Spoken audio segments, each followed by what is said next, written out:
Cinta dalam diam, kisah Yahudi buta dan Rasulullah. Suara dari Madinah. Di sudut pasar Madinah yang riuh oleh teriakan pedagang dan hiruk-pikuk langkah kaki, terdapat seorang tua yang duduk bersandar pada tembok sebuah rumah. Usianya telah melampaui masa gagahnya, janggutnya memutih, matanya rabun bahkan buta, dan kata-katanya seringkali dibalut dengan amarah.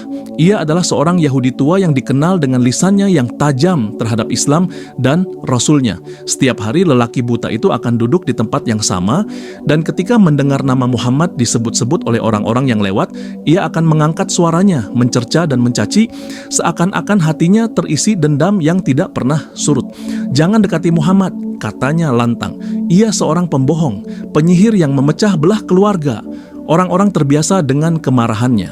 Mereka yang lewat hanya diam, sebagian memalingkan wajah, sebagian tersenyum masam dan berlalu. Namun ada satu hal yang tidak diketahui oleh lelaki tua itu. Setiap pagi ada seorang pria muda yang datang diam-diam, menyuapinya dengan lembut, membersihkan serpihan makanan dari janggutnya, dan menyeka air liur dari ujung bibirnya yang gemetar. "Siapa kau?" tanya lelaki buta itu suatu hari merasa tangannya disentuh. Orang itu tak menjawab. Ia hanya menyuapkan roti pelan-pelan, lalu mengelus pundaknya dengan hangat. Lelaki buta itu merasakan sentuhan yang berbeda. Ada ketulusan dalam setiap gerakan, ada cinta dalam diam. Tapi ia tak pernah tahu siapa orang itu. Ia hanya tahu setiap pagi makanan datang bersamanya, dan tangan itu selalu lembut, tak pernah kasar. Waktu berlalu. Madinah berubah dengan cepat. Islam makin berkembang dan Rasulullah menjadi pusat cinta dan kekaguman. Namun lelaki buta itu tetap duduk di tempat yang sama dengan kemarahan yang belum pupus. Sampai pada suatu pagi, orang yang biasa menyuapinya tak datang lagi. Hari itu terasa sunyi. Udara pagi yang biasanya menghangatkan tubuhnya kini serasa menggigilkan. Ia menunggu, tapi tak ada roti, tak ada tangan yang lembut. Hari berikutnya pun sama, tak ada yang datang. Akhirnya seorang sahabat Rasulullah bernama Abu Bakar As-Siddiq yang mengenal kebiasaan Rasulullah memutuskan untuk melanjutkan kebiasaan itu. Ia mendatangi lelaki buta itu dengan membawa roti seperti biasanya. Namun ketika Abu Bakar mulai menyuapinya, lelaki buta itu mengernyit. "Siapa kau?" tanyanya tajam. "Aku yang biasa menyuapimu," jawab Abu Bakar. "Tidak," seru lelaki itu. "Kau bukan orang itu. Ia tidak menyuapiku seperti ini. Tanganmu kasar, kau memasukkan makanan dengan tergesa. Dia menyuapiku dengan lembut. Ia mengunyahkannya dahulu agar mudah kutelan. Siapa kau sebenarnya?" Abu Bakar terdiam. Air matanya menetes. Ia berlutut di depan lelaki itu dan berkata dengan suara berat, "Orang yang biasa menyuapimu adalah Muhammad Rasulullah." Lelaki tua itu terdiam, bibirnya bergetar. "Muhammad?" tanyanya nyaris berbisik. "Iya," jawab Abu Bakar. "Ia yang setiap hari datang padamu, ia yang kau caci, tapi ia tetap menyuapimu dengan kasih sayang." Suasana menjadi hening. Lelaki tua itu tak bersuara, hanya napasnya yang berat terdengar. Lalu ia menangis. Tangis seorang yang hatinya remuk, bukan karena malu, tapi karena hatinya tersentuh oleh cinta yang tak pernah ia balas, bahkan ia hina. Air mata itu membasahi pipinya, dan dari mulutnya keluar kalimat yang selama ini tak pernah ia bayangkan akan ia ucapkan. "Asyhadu an la ilaha illallah wa asyhadu anna Muhammadur Rasulullah." Lelaki tua itu bersyahadat, menangisi kesombongannya, menangisi kebutaan hatinya yang jauh lebih parah dari kebutaan matanya. Rasulullah telah wafat, tapi cinta beliau masih hidup.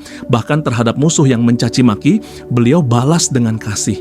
Dan kisah itu di pojok pasar Madinah menjadi saksi bisu bahwa dakwah bukan selalu dengan kata-kata, tapi dengan ketulusan yang melampaui batas perbedaan. Sujud dalam penyesalan hari itu, Madinah terasa berbeda. Langit memancarkan ketenangan seolah turut menyaksikan perubahan besar dalam jiwa seorang lelaki tua yang selama bertahun-tahun hatinya membatu. Ia yang dahulu mencaci kini sujud dengan air mata, memohon ampun kepada Tuhan yang selama ini ia tolak. Sejak ia mengucapkan 2 kalimat syahadat, orang-orang yang mengenalnya terdiam. Ini adalah keajaiban, seorang Yahudi yang terkenal karena kebencian terhadap Islam kini justru menjadi Muslim setelah kematian Rasulullah. Dan ia memeluk Islam bukan karena perdebatan teologis atau argumen panjang, melainkan karena kebaikan yang ia rasakan dari seseorang yang tak pernah memperkenalkan dirinya. Seorang yang setiap hari melayani tanpa pamrih, padahal ia tahu dirinya dicaci oleh orang itu. Itulah Muhammad, sang Rasul. Hari-hari lelaki tua itu berubah. Ia tidak lagi duduk di sudut pasar dengan wajah muram dan suara keras. Ia kini duduk dalam diam dengan tasbih di jemarinya yang gemetar. Bibirnya tak henti menyebut nama Allah dan mengirim salawat untuk Rasul yang telah mengubah hidupnya, meski ia menyadarinya terlambat. Abu Bakar yang menjadi khalifah tak henti-hentinya meneteskan air mata ketika mengenang sahabatnya yang mulia. Suatu hari ia duduk di samping lelaki tua itu, menatap matanya yang buta, tapi kini bersinar dengan cahaya keimanan. Engkau mengenalnya lewat tangannya, kata Abu Bakar, bukan lewat matamu. Tapi itu cukup bagimu untuk mengenali siapa dia. Lelaki tua itu mengangguk perlahan. Aku buta mataku, tapi kini aku sadar. Hatiku dulu jauh lebih buta. Tak pernah aku jumpai manusia seperti dia. Ia datang kepadaku dengan cinta, meski aku membalasnya dengan benci. Dan kini setelah dia tiada, aku baru mengenalnya. Abu Bakar tersenyum tipis. Itulah Rasulullah. Ia tidak menunggu orang berubah untuk dicintai. Ia mencintai untuk mengubah orang. Setiap pagi, lelaki tua itu kini berjalan dibimbing oleh anak muda muslim yang merasa terhormat menuntunnya ke masjid. Ia ingin setiap harinya diisi dengan amal, seolah ingin mengejar waktu yang telah hilang dalam gelapnya kebencian. Di Masjid Nabawi, ia tak pernah duduk di depan. Ia memilih syaf paling belakang, merasa tak layak berdiri sejajar dengan para sahabat Rasulullah yang telah lama beriman. Namun dari belakang itulah ia selalu menangis.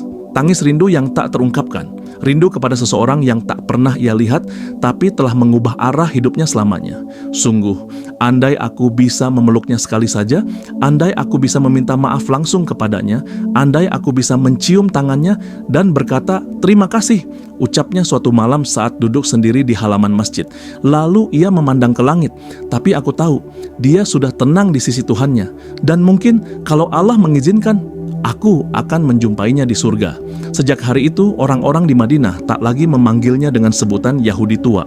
Mereka menyapanya dengan lembut, Pak Tua Mujahid, karena keislamannya bukan sekadar perubahan keyakinan, tapi perjuangan jiwa, dari kebencian menuju cinta, dari kegelapan menuju cahaya. Dan setiap kali ada anak-anak muda bertanya padanya, apa yang membuatmu masuk Islam, Pak?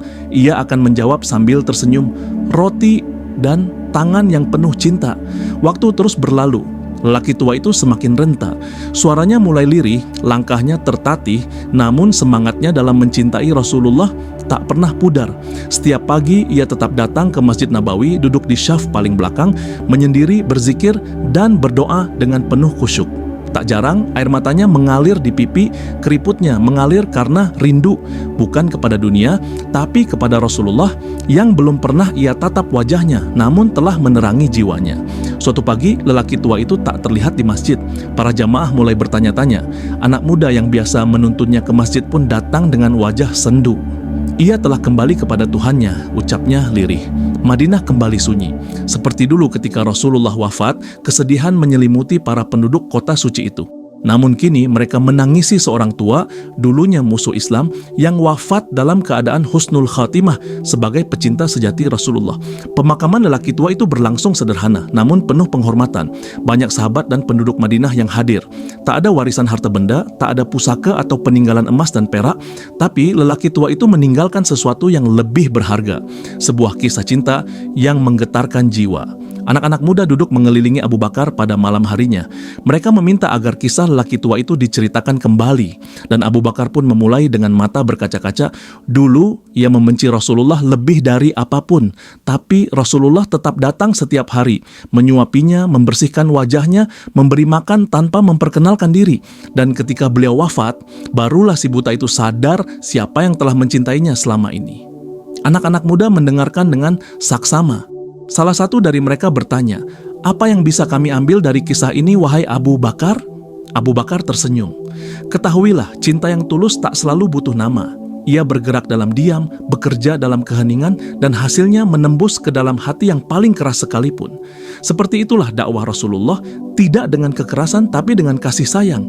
Bahkan kepada orang yang mencacinya, tanya yang lain. Terutama kepada mereka, jawab Abu Bakar. Karena beliau tahu orang yang paling keras hatinya bisa jadi hanya butuh satu sentuhan kebaikan untuk luluh. Sejak malam itu, kisah lelaki tua buta dan Rasulullah menjadi kisah yang diwariskan turun-temurun. Ia tak hanya diceritakan di Madinah, tapi menyebar ke seluruh negeri Islam. Kisah itu menjadi pelajaran, menjadi pengingat bahwa akhlak Rasulullah SAW adalah dakwah paling ampuh. Bertahun-tahun kemudian, makam lelaki tua itu tetap dikunjungi oleh orang-orang yang ingin merenung, ingin belajar tentang bagaimana kasih sayang bisa mengubah seseorang. Di atas pusaranya, seseorang pernah menulis dengan batu sederhana, "Di sini berbaring seorang yang dulunya buta 2 kali, pada matanya dan hatinya.